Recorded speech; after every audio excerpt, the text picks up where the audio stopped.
Game. Kasi, sabi ko na nga,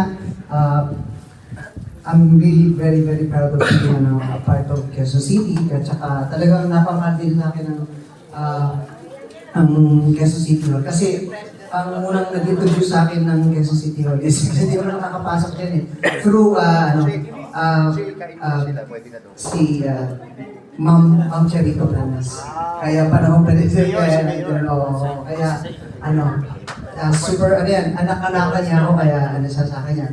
Before she passed away, talagang dinalan pa niya ako ng dilaw na kawayan doon sa bahay namin sa Daniel Stila. So, I just want to let you know, I'm one of your man sa Quezon City, so ito yung song ko para sa inyo. So don't expect a song from Journey, ito yung gusto kong kantayin para sa inyo, okay?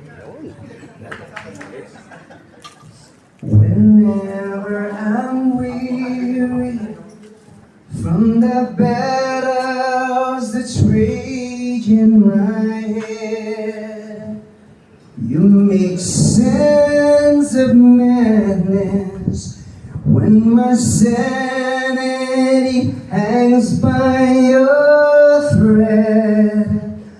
I lose my way, but still you seem to understand.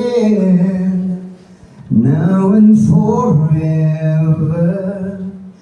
I will be your man. Now I can rest my worries and always be sure that I won't be alone anymore.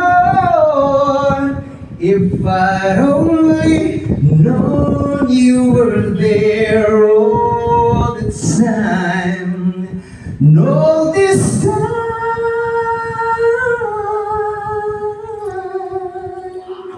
Thank you.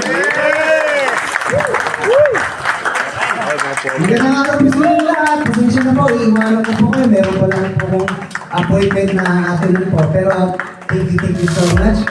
Sana maulit mo dito dahil I really had so much fun being in your company. Ayan, di ba? Igagalit